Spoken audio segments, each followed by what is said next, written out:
Hello বন্ধুরা, আমি সুজিত। আপনারা দেখছেন Sujit computer technical help channel. বন্ধুরা, কৃষিজ যন্ত্রপাতির আপডেট আরও আসতে চলেছে। হ্যাঁ বন্ধুরা, কিছুদিনের মধ্যেই কিন্তু এই অ্যাপ্লিকেশান ছাড়তে চলেছে। তার আগে আপনাদেরকে জেনে নিতে হবে কোন কোন প্রকল্পের বা কোন কোন স্কিমের উপরে কি কি আপডেট রয়েছে। হ্যাঁ বন্ধুরা, নতুনভাবে যে আপডেটগুলো আমার সামনে আসে সেই আপডেটগুলোই কিন্তু আপনাদের সামনে আমি তুলে ধরছি। এই আপডেটগুলো যদি আপনাদের ভালো লেগে থাকে অতি অবশ্যই আমার এই চ্যানেলটি সাবস্ক্রাইব করবেন এবং পাশে থাকা বেল আইকনটি অল অপশানটি অন করে রাখবেন, যাতে এরকম নতুন নতুন আপডেট আপনারা সবার আগে পান। দেখুন, আমি সেই দিনে কিছুদিন আগে একটা আপডেট দিয়েছিলাম সরকারিভাবে, কিন্তু যে নোটিফিকেশানগুলো দিচ্ছে সেই নোটিফিকেশানগুলোই কিন্তু আজকে আরেকবার আমি দেখিয়ে দিচ্ছি আপনাদেরকে, যে কোন স্কিমে কত টাকা বরাদ্দ হয়েছে বা আগে যে পদ্ধতি ছিল সেই পদ্ধতি অনুপাতেই কিন্তু চলছে বা কত টাকা পর্যন্ত বরাদ্দ রয়েছে, সেটা নিয়ে কিন্তু আজ আমি আপনাদের সঙ্গে আলোচনা করব। দেখুন, কোথায় পাবেন এই যে ওয়েবসাইটটা, এই ওয়েবসাইটটা আগের বছরে যা ওয়েবসাইট ছিল সেম ওয়েবসাইটে রয়েছে। এখনও চেঞ্জ হয়নি, চেঞ্জ হবে রিসেন্ট কিছুদিনের মধ্যেই কিন্তু চেঞ্জ হয়ে যাবে, কারণ নোটিফিকেশানগুলো কিন্তু এই ওয়েবসাইটেই ছাড়ছে।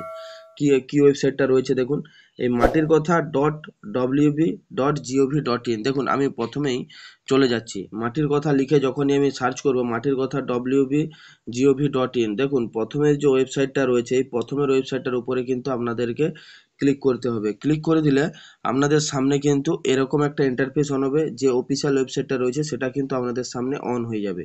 তারপরে কি করতে হবে দেখুন, দেখুন এইখানে যে আগের বছর কি কি ছিল: ছোট কৃষি যন্ত্রপাতি ভর্তুকি 50%, সর্বাধিক 10,000 টাকা, মানে বুঝতেই পারছেন। আর শক্তি চালিত যন্ত্রপাতি ভর্তুকি 50 থেকে 60%, সর্বাধিক 3 লক্ষ টাকা। কৃষি যন্ত্রপাতি ভাড়া কেন্দ্র সিএসসি ভর্তুকি 40%, ন্যূনতম 8 লক্ষ টাকা। আর কৃষি যন্ত্রপাতি হাব বা ব্যাংক ভর্তুকি ছিল 80%, অর্থাৎ 8 লক্ষ টাকা। এবছর তা কি করেছে সেটাও কিন্তু ডিটেলসে বলে দিয়েছে, সেটাই এবার আমি আপনাদের সঙ্গে আলোচনা করতে চলেছি। আপনারা স্ক্রল করে নিচের দিকে নেমে যাবেন। নিচের দিকে নামার পর এইখানে দেখবেন কৃষি যান্ত্রিকীকরণ। কৃষি যান্ত্রিকীকরণ যে ওয়েবসাইটটা রয়েছে এই লেখাটা, এটার উপরে কিন্তু আপনারা ক্লিক করে দিবেন। ক্লিক করে দিলে আপনাদের সামনে কিন্তু নতুন একটা পেজ অন হবে, যেখানে লেখা রয়েছে দেখুন কৃষি যান্ত্রিকীকরণ। কৃষি যান্ত্রিকীকরণ 2024-25 কৃষি যান্ত্রিকীকরণ নোটিশ, মানে নোটিফিকেশান 24-25। দেখুন, এই কৃষি যান্ত্রিকীকরণ নোটিফিকেশান 2024-25 এটার উপরে যদি আমরা ক্লিক করি, এখানে কিন্তু যে পিডিএফগুলো শো হচ্ছে এই পিডিএফগুলো কিন্তু আমরা ডাউনলোড করতে পারছি না। এই পিডিএফটা আমরা কোনো প্রকারেই ডাউনলোড করতে পারছি না। তার জন্য আমাদেরকে কি করতে হবে, দেখুন এখান থেকে ব্যাক করে নেবেন। ব্যাক করে নেওয়ার পর এই যে দেখুন কৃষি যান্ত্রিকীকরণ 2024-25, এই কৃষি যান্ত্রিকীকরণ ওল্ড ওল্ড যেটা রয়েছে তার নিচেই দেখুন কৃষি যান্ত্রিকীকরণ 2024-25, এটার উপরেই কিন্তু ক্লিক করতে হবে। ক্লিক করে দিলে আমাদের সামনে কিন্তু এরকম একটা ইন্টারফেস অন হবে, যেখানে দেখুন লেখা রয়েছে ক্লিক টু ভিউ নোটিফিকেশান। এই নোটিফিকেশানটা দেখার জন্য এখানে ক্লিক করতে বলছে, আমি এর উপরে ক্লিক করে দিলাম। ক্লিক করে দেওয়া মাত্র আমাদের সামনে কিন্তু এরকম একটা ইন্টারফেস অন হচ্ছে, যেখানে দেখুন অনেকগুলো পিডিএফ বা অনেকগুলো ইনফরমেশানে কিন্তু এখানে শো হচ্ছে। এখানে ডেটগুলো কীরকম দেখাচ্ছে দেখুন, 9ই জুলাই 2025 কিন্তু এই নোটিফিকেশানগুলো দিয়েছে, এবং 7ই জুলাইও দিয়েছে, এবং 18ই জুলাই কিন্তু একটা নোটিফিকেশান দিয়েছে। এরকম কিছু নোটিফিকেশান কিন্তু আসতে থাকছে এই এই লিঙ্কটার উপরে ক্লিক করলে। হ্যাঁ বন্ধুরা, এইখানেই কিন্তু পিডিএফগুলো আমরা দেখে নিতে পারবো।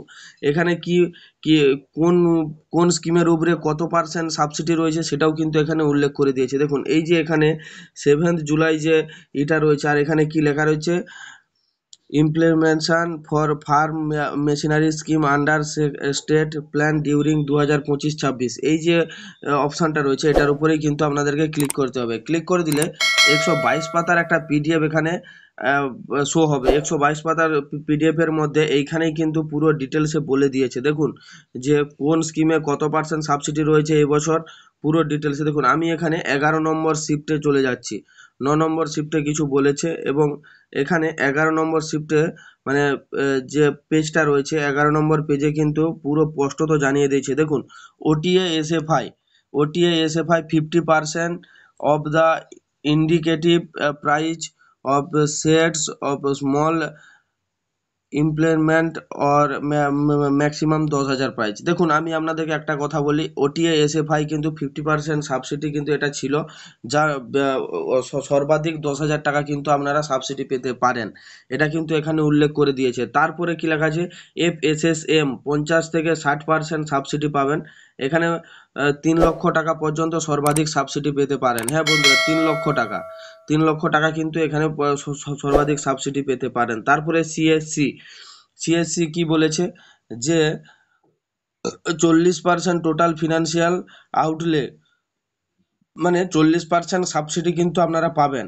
8 লক্ষ টাকা maximum amount permissible per CSC as per SMAM guideline and SPMT recommendation. মানে এটুকু আপনাদেরকে বলবো, 8 লাখ টাকা পর্যন্ত ম্যাক্সিমাম অ্যামাউন্ট আপনারা পাবেন। হ্যাঁ বন্ধুরা, 8 লাখ টাকা পর্যন্ত সিএসসি থেকে আপনারা পাবেন, এটা কিন্তু এখানে স্পষ্টত বলেই দিয়েছে।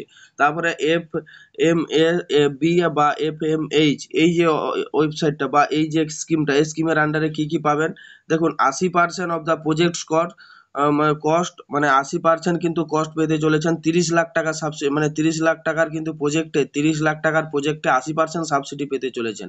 হ্যাঁ বন্ধুরা, 30 লাখ টাকার যে প্রজেক্টটা রয়েছে তাতে 80% সাবসিডি, মানে বুঝতেই পারছেন কত টাকা আপনারা পাবেন বা কত টাকা সাবসিডি পেতে চলেছেন, মানে 24 লাখ টাকায় কিন্তু আপনারা সাবসিডি পেতে চলেছেন, এখানে কিন্তু স্পষ্টত জানিয়ে দিয়েছে।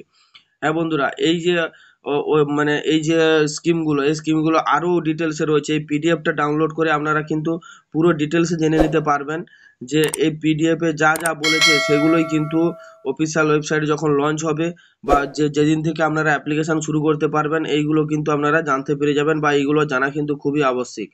যখন অ্যাপ্লিকেশন চালু হবে অবশ্যই আমার এই চ্যানেলে ভিডিও আপনারা পেয়ে যাবেন। যদি আমার এই ভিডিওটি ভালো লাগে অবশ্যই চ্যানেলটি সাবস্ক্রাইব করে রাখবেন এবং পাশে থাকা বেল আইকনটি অল অপশনটি অন করে রাখবেন, যাতে এরকম নতুন নতুন আপডেট আপনারা সবার আগে পান। থ্যাংক ইউ বন্ধুরা, ধন্যবাদ।